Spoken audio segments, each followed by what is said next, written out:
Shalom, shalom. First and foremost, we love to give all glory, honor, and praises to Yahweh, Ba'ashem, Yahawahshi, Ba'ashem, Rakak, Wadash.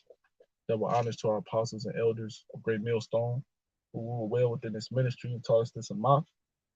Peace, love, and salutation to the hopeful elect that do preach this truth at the four corners of the globe, which can allow the freedom to do so.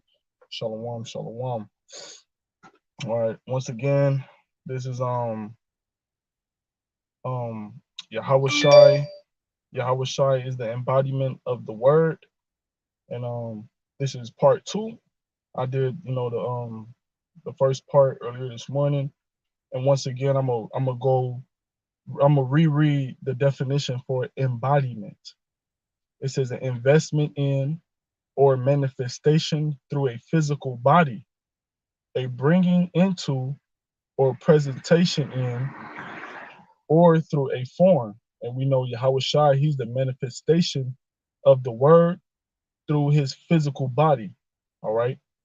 We know Yahawahshi, he's the presentation of the word through the form of coming down in the flesh. And we're going to grab some precepts proving that. Let's revelate. You got it? Or yeah, boy. 19 and what? 10. Okay, it's the book of Revelation, chapter 19 and verse 10. It says, "And I fell at his feet to worship him. And he said unto me, See thou do it not. I am thy fellow servant and of thy brethren, that have the testimony of Yahawahshi. Worship Yahweh, for the testimony of Yahawahshi is the spirit of prophecy." Right. So the testimony of Yahawahshi is the spirit of prophecy. All right. We know that prophecy in the word revolves around Yahawahshi. Yahawahshi being what? The son, the only begotten son of the Heavenly Father, man. You know, Yahawahshi being the first spirit to be created. So he's the spirit of prophecy, which that's our ministry revolves around prophecy, man. Us bringing out the word on the highways and byways, condemning the house of Israel, and also, bringing them into the fold, whether they be of the elect or not. Well, us preaching, whether they hear or forbear, revolves around the testimony of Yahawahshi, which is the word of the scriptures, man. Precept. Mm-hmm. Look, this is the book of John, chapter 1 and verse 1. Then I'm going to jump to 14 because it says Yahawahshi is the embodiment of the word. This is just proof, point blank, straight to the point. It says, In the beginning was the word, and the word was with the Most High, and the word was a power. Talking about Yahawahshi. The same was in the beginning with the Most High. Now I'm going to jump to 14. It says, And the word was made flesh. That's that embodiment. Read the definition again. It says manifestation through a physical body. This is John chapter 1, verse 14. And the word was made flesh and dwelt among us. And we beheld his glory, and the glory as the only begotten of the Father, full of grace and truth. That's that embodiment, man. Yahawahshi is the physical representation of the word of the Most High, because the Most High spoke him and created him into existence. That's right. Can you bring that first verse back, Baba Shah? This is John chapter 1, verse 1. In the beginning was the word, and the word was with the Most High. Right. So, no, we just read that Yahawahshi is the word, right? That the word was made flesh. That's Yahawahshi. So it says in the beginning. In the beginning was what? Genesis. So this verse is talking about in the beginning of Genesis. In the beginning of the creation. Exactly. So it says in the beginning was the word. So in the beginning was Yahawahshi, and the word was with. It says, I'm gonna read it verbatim right now. It says with God. So we know Yahawahshi was with who? When you go into the word God, it means Allah, which is power. But we know who created the earth with Yahawahshi is the Elohim. So when you read it in that verse, that context word God, it means the Elohim. So Yahawahshi was with the Elohim. You want to go back to it? Yeah. It's just so like in John chapter 1, verse 1. In the beginning was the Word, and the Word was with God, So, and so Yahushua was with the Elohim in the beginning. and the Word was a power. Right. So Yahushua was a power. He was an angelic force, all right, that was chief over the Elohim. The same was in the beginning with the The Elohim. powers. Yeah. So Yahushua was with the Elohim in the beginning. All right. That's going back to Genesis. I just wanted to, bring Uh, that up. But you got it. What precept you had? uh, that was the one I had. I think you called some in Matthew Matthew. 5 and 17. Because another thing that when Yahushua came down on earth in his flesh, when the word was made flesh, and Yahushua came here and walked the earth, he was trying to get Israel to understand that he was over the law, right? He was trying to get Israel to understand that you couldn't receive salvation unless you go through him. But in that time period, you had Jake was so fixated on keeping the law, keeping the law, keeping the law, and following the heritage by way of the word, that when they see Yahushua on the scene, they didn't pay him no reverence, they didn't pay him no mind, they despised him. The whole time, Yahushua, he was the way because he was the word, he was the law, he was over the law, and that's what Yahushua was trying to explain to those wicked Pharisees, those wicked high priests, and those scribes that was bucking up against them in that day.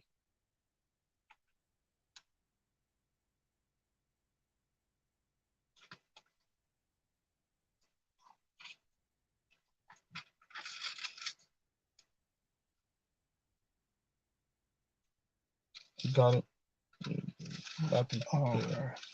This is the book of Matthew, chapter 5, verse 17.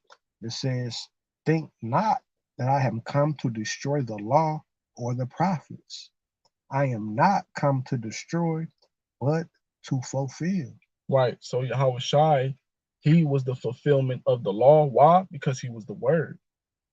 Yahushua was over the Sabbath. He was Lord. Yahushua said he was Lord over the Sabbath, right? Because the Lord gave Yahushua power and control over all things, including the law, including the word, because of the sacrifice he was going to have to make. You keep reading. It says, for verily I say unto you, till heaven and earth pass, one jot or one tittle shall in no wise pass from the law till all be fulfilled. Right. So when you go on that word jot or tittle, it means basically any little thing. So nothing from the law would change at all. That's what Yahushua was trying to explain, in that time period, that basically he was the fulfillment of the law, and that you will have to go through him in order to receive salvation, in order to receive the kingdom, in order to be, joined back with the Heavenly Father again. You will have to go through him. Why? Because Yahushua was the word made flesh, as we just read in John chapter 1, verse 14. He's the embodiment of the word, man. He's Lord over the law as well. That's why when he was explaining to the, when you had the apostles in, because when you read I believe this is the account, when you had the apostles, they was in a cornfield on the Sabbath day because they were hungry. They were getting food, and you had those of the Sanhedrin scoffing them, basically telling them they was going off on the Sabbath because they was in the cornfield, you know, trying to get preparing food and things like that. But Yahweh had to explain to them that, look, I'm over the law. The Lord Yahweh gave Yahweh the power to be over the law. That's why when the Lord came here on earth, he never sinned. He didn't break any laws, man. He wasn't out here committing adultery. Yahweh Shai, he didn't give into Satan's temptations and none of that. When Yahweh Shai came on earth as himself, he was perfect. He didn't break any law, he didn't sin or anything like that. Why? Because he was perfect according to the law, because he was the law, man. That's why following Yahweh Shai is following the law. You got it. got a precept. This is the book of John, chapter 5, and I'm gonna start at verse 20. It says, "For the Father loveth the Son, and showeth him all things that himself doeth, and he will show him greater works than these, that ye may marvel. For as the Father raises up the dead and quickeneth them, even so the Son quickeneth who he will. For the Father judgeth no man, but hath committed all judgment unto the Son, that all men should honor the Son, even as they honor the Father. He that honoreth not the Son honoreth not the Father which hath sent him." But the point was that it says the Most High gave all power unto the Son, man. Mhm. So the Son is over everything, man. The Son is the one that you have to go through, man. It's like it said in John 14:6, "I am the way, the truth, and the light. No man cometh unto the Father but by me." Everything is through Yahawahshi, man. It's through Yahawahshi, man. He's the blood sacrifice, man. He's the mediator, man. To a what? Better covenant. Come. And you said that Yahushua is the mediator. To support that, to back that up, this is Ephesians chapter 2. It's a lot to do with Yahushua. Ephesians chapter 2, and I'm gonna read verse 12. It says, "At that time you were without Hamashiach, being aliens from the commonwealth of Israel." When you go into that word commonwealth, it basically means the citizenship of being an Israelite. It says, "and strangers from the covenants of promise, having no hope, and without Yahweh in the world. But now in Hamashiach Yahawashi, ye who sometimes were afar off are made nigh by the blood of Hamashiach." So when we were once in the world, man. We didn't know we were Israelites. We didn't know our heritage to keep the laws. We didn't know nothing about the Lord's name or his son's name. So we was aliens. We were strangers to who we are. But it says, having we ain't have no hope or nothing. Verse 13 says, "But now in Hamashiach Yahawashi, we were sometimes afar off, but now we are made nigh. We are made closer." Why? Because of Yahawashi, Yahweh's blood sacrifice, him being that lamb, that sacrificial lamb for the nation of Israel. And why did the Lord choose Yahweh? Because he was perfect. Yahweh, he was perfect. When he came here on the flesh, he didn't commit no sin. He was the perfect sacrifice for the nation of Israel. And ultimately, he was perfect because he was the word. Is not the word perfect? Is not the word a purification to purify you? It says by the washing of the word. Right. So Yahweh Shai ultimately is the word, man. Ephesians 5:26. Come. So that pretty much, like, thumbs up the video, bring it home the point, Yahweh Shai being the embodiment of the word. With that being said, Lord willing, this was edifying.